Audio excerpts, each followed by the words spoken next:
दशक में युवाओं के दिल की धड़कन, एक दौर में टॉप एक्ट्रेस में से एक थी।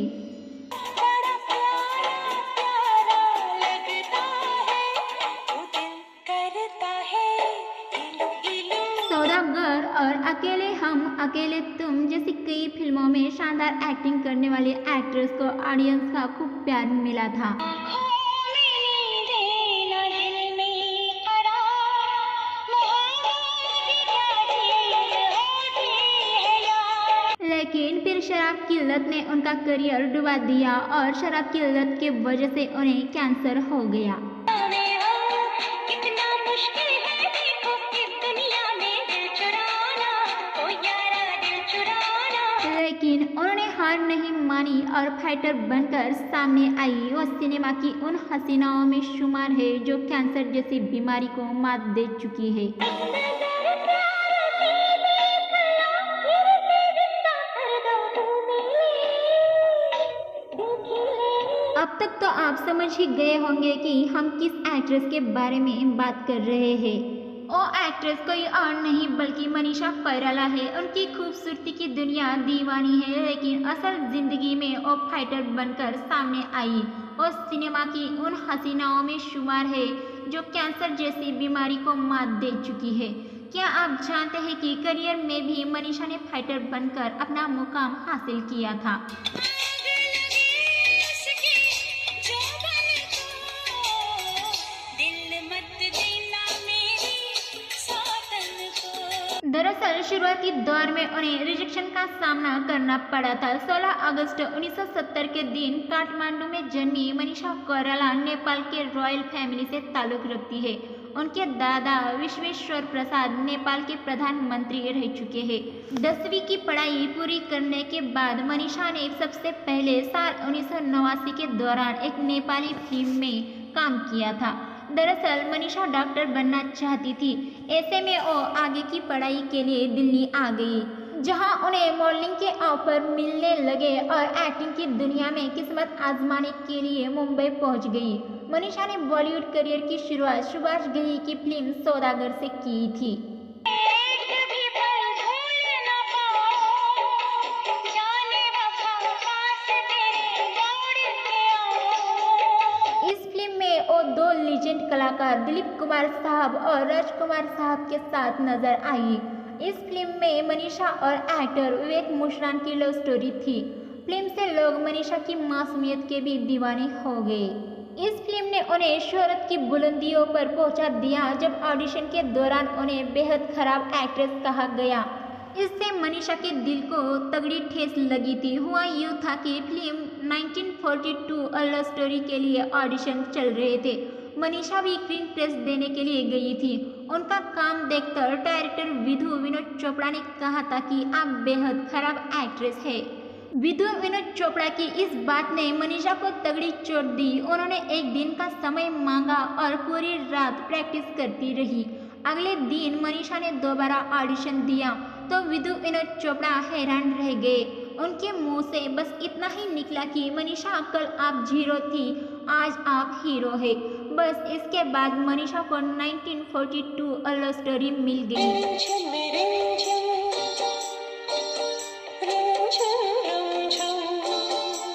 ये किस्सा मनीषा ने अपनी किताब healed how cancer give me a new life में बयां किया है। 1994 में release film 1942 a love story में मनीषा के काम से फैंस दीवाने हो गए। इसके बाद उन्होंने क्रिमिनल, बॉम्बे, अकेले हम अकेले तुम जैसे बम्पर हिट फिल्में दी। विश्वास जीतना आसान है, उसे तोड़ना उससे भी आसान है, मगर मुश्किल है उस विश्वास को निभाना। बात करें मनीषा की पर्सनल लाइफ की तो एक्ट्रेस ने फिल्मी इंडस्ट्री में डेब्यू किया था तो उनका नाम मशहूर अभिनेता विवेक मुश्रान के साथ जोड़ा गया था। दोनों की मुलाकात फिल्म सौदागर के सेट पर हुई थी। उस वक्त तो दोनों रिलेशनशिप में थे। हालांकि उनका ये रिश्ता ज्यादा दिनों तक टिक नहीं पाया I था। hate you. अपनी मनमानी करवा के बॉलीवुड के लीजेंडरी स्टार नाना पाटेकर और नेपाली ब्यूटी मनीषा कोइराला के अफेयर के किस्से एक समय इंडस्ट्री में खूब सुने और सुनाए जाते थे। ऐसा कहा जाता था कि नाना और मनीषा का अफेयर साल 1996 में आई फिल्म अग्नि साक्षी से परवान चढ़ना शुरू हुआ था। कहते हैं कि इसी साल रिलीज हुई फिल्म खामोशी के बाद तो इनके अफेयर के किस्से आम हो गए थे। खामोशी द म्यूजिकल में दोनों ने बाप बेटी की भूमिका अदा की थी, लेकिन इसी फिल्म के सेट पर दोनों प्यार की गिरफ्त में आ चुके थे।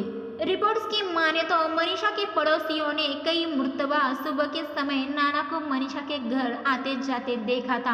हालांकि नाना पाटेकर का गुस्सल रवैया और मनीषा कोइराला के पहनावे से लेकर लोगों से मिलने जुलने और रोमांटिक सीन्स आदि पर नाना बहुत नजर रखने लगे थे। मैम साहब से पूछो 1 घंटा कहाँ गई थी? उसे शर्मा रास्ते में मिल गई तो उनसे बात करने में देर लग गई। कहते हैं कि इस वजह से दोनों के रिश्ते में दरार आने लगी थी। इसके बाद एक ऐसी घटना हुई जिसने नाना और मनीषा को हमेशा हमेशा के लिए अलग कर दिया था। कहा जाता है कि नाना पाटेकर मनीषा के साथ रिलेशनशिप में होने के बावजूद एक और एक्ट्रेस को डेट कर रहे थे। वो एक्ट्रेस कोई और नहीं बल्कि 90 के दशक की हिट एक्ट्रेस आयशा झुल्का थी। रिपोर्ट्स की माने तो एक बार मनीषा ने नाना और आयशा को एक्टर के घर पर देख लिया था, जिससे वो आग बबूला हो उठी थी। इस बात को लेकर उनकी नाना से जमकर बहस हुई थी और फिर दोनों ने हमेशा हमेशा के लिए एक दूसरे से दूरी बना ली थी। हमारी जिंदगी, हमारे जज्बात एक खुली किताब बन के लोगों के सामने आ गए। मुझे नाना पाटेकर से अलग होने के बाद एक्ट्रेस मनीषा कोइराला ने साल 2010 में नेपाल के बिजनेसमैन सम्राट दहल से शादी की थी, लेकिन उनका ये रिश्ता ज़्यादा लंबा नहीं चल पाया और फिर शादी के 2 साल बाद वो दोनों अलग हो गए। बहुत बहुत शुक्रिया, मैं ये बात कभी नहीं भूलूंगी। और अगर मुझ में कुछ कमी है तो जिंदगी में तुम्हारे ताने सुनने के बजाय मैं अकेले रहकर उनका सामना करूंगी। साल 2000 के बाद मनीषा के करियर में ठहराव आना शुरू हुआ। गुप्त दिल से कच्चे धागे मन जैसी सुपरहिट फिल्मों के बाद एक वक्त ऐसा आया जब मनीषा की फिल्मों के दर्शक कम होने लगे। यही वो वक्त था जब वो नशे की लत में पड़ गई। लगातार सक्सेस के बाद फिर करियर में एक समय आया जब मनीषा कोइराला की फिल्में फ्लॉप होने लगी। वो इस तनाव को झेल नहीं पाई जिसका असर उनके करियर पर पड़ा। तुमने हमेशा मुझे बुरा साबित करने की कोशिश की है, हमेशा मुझे गलत समझा। रिपोर्ट्स की माने तो मनीषा धीरे धीरे शराब के नशे में डूबती चली गई और कब उनकी लत बन गई उन्हें ही पता नहीं चला। शराब की लत के चलते उन्हें धीरे धीरे फिल्में मिलना कम हो गई। इतना ही नहीं, 2 साल में ही पति से झगड़े और तलाक ने उन्हें पूरी तरह से तोड़कर रख दिया। शराब की लत का असर उनकी सेहत पर भी होने लगा। मनीषा की जिंदगी का सबसे बुरा दौर तब था जब उन्हें अपनी बीमारी का पता लगा। वो ओरियन कैंसर से पीड़ित हो गई थी और इससे लड़ी। उन्होंने अपने शहर काठमांडू के बाद मुंबई आकर कैंसर का इलाज करवाया।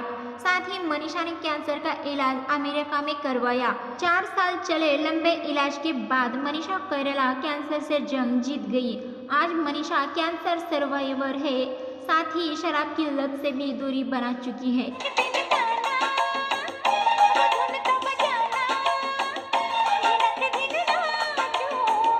कैंसर जैसी बीमारी को मात देने के बाद एक्ट्रेस मनीषा कोइराला ने डियर माया फिल्म से बॉलीवुड में कमबैक किया था। मनीषा ने कमबैक तो किया था, लेकिन उनकी तारीफ तब हुई जब उन्होंने संजय दत्त की बायोपिक फिल्म में नरगिस दत्त का किरदार अदा किया था।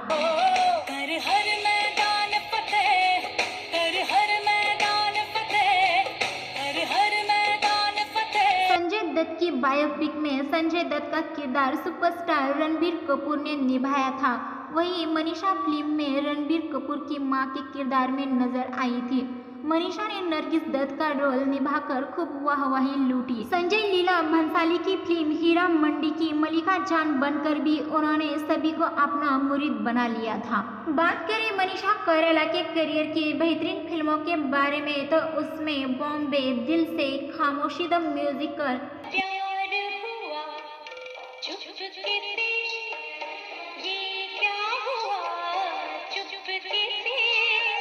1942 अ लव स्टोरी, अकेले हम अकेले तुम, मन, अग्नि साक्षी, लज्जा इत्यादि फिल्मों में मनीषा ने अपने लाजवाब एक्टिंग से सभी को दीवाना बनाया था।